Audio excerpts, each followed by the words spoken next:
I've been struggling with this thought for the past several years. Is everything split into left versus right? Because it seems like either sides, or should I say either extreme sides, projected in the media, whatever sells, whatever makes the most views, kind of makes it seem as if that's the case. Where if you're on the left, then you are evil, you're the bad guys, and the right are the good guys. Or vice versa, if you're on the right, then you're the bad guys, and the left are the good guys. I'm like, okay, is everything really split into that black and white? It really isn't. And if I'm not careful, I can actually start to feel like this. Oh yeah, like the left are the bad guys. If I'm watching someone who's mostly right-leaning, they're really only supporting right-leaning views, then I'm probably only going to think about right-leaning views. If the person I'm watching also keeps saying the left, it's a leftist, oh, it's the leftists, they keep doing this, they're so evil, they're so dangerous, I'm probably going to start developing an attitude towards leftists, or whoever they are out there. Whoever you are. It's like a group or something that meets on Wednesdays. And this goes for YouTube, Instagram, or TikTok if you're on TikTok, because the algorithm will feed you what you want to watch, what you want to hear, right? And that's normal. Like if I'm watching memes, I want the algorithm to keep giving me what I want to see. Yeah.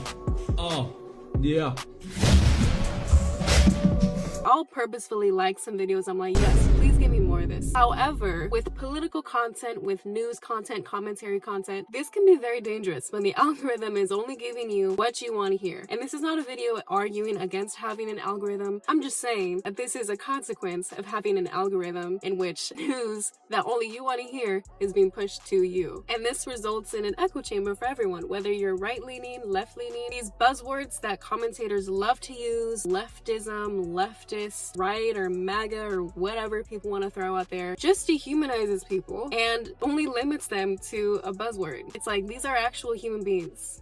Then we just want to surround ourselves with people who only think like us, who only confirm our beliefs. And that's very dangerous. We live in a country. I think when you're only hearing one side of a story, yeah, I can understand how you would probably think left versus right, good versus evil, very clear, black and white. You're on our side. If you're not on our side, then you're on their side. I saw this prevalent following Charlie Kirk's tragic assassination, where commentators were very quick to call out that Charlie Kirk's suspected shooter was a leftist. We do know this kid was of the left. We do know that. We do know what? That this kid was of the political left. That is according to contemporaneous reporting from The Guardian as well as Tablet Magazine today. It's 2 days out. We don't know anything about this guy. We're already calling him a leftist. We have to talk about this incredibly destructive movement of left-wing extremism that has grown up over the last few years, and I believe is part of the reason why Charlie was killed by an assassin's bullet. Why are we already trying to divide ourselves? And I want to be very sensitive when I talk about this next point of mine. Charlie Kirk's memorial service, which was very beautiful. I tuned into most of it. But towards the middle, maybe end of the service, I actually had to stop watching. They just started making it political at a memorial service. This is a memorial service. And when Trump came on and then started bragging or boasting about all these breakthroughs that they're going to have and how they found a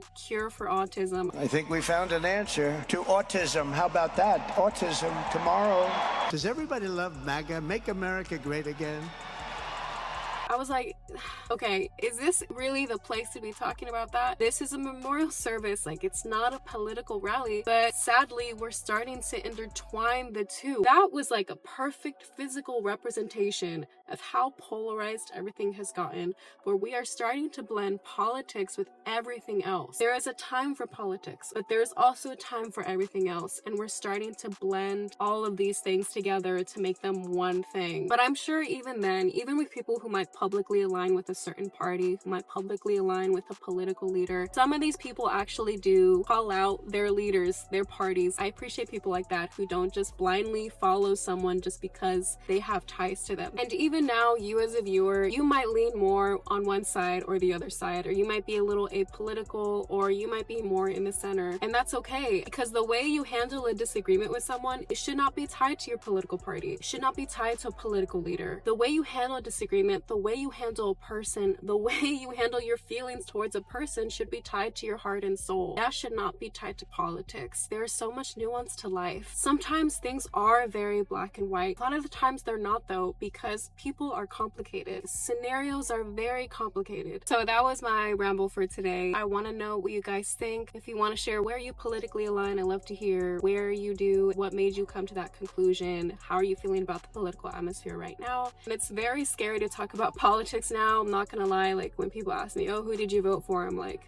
but now it's like, look, I'm gonna tell you, I'll explain myself. If you automatically judge me or assume my character because of that, it's like, were you even listening? I know I have some new subscribers from some previous videos I posted, and if you're new to this channel, if you're watching this video, thank you so much for subscribing. I appreciate you. And if you liked what I said, you want to hear more about what I have to say, please like and subscribe if you so wish. I very much appreciate anything you guys do. So I will see you guys in the next video. Much love to you guys. I hope you guys are doing well out there. Take care of yourselves. I appreciate you guys a lot. So thank you so much. Bye guys.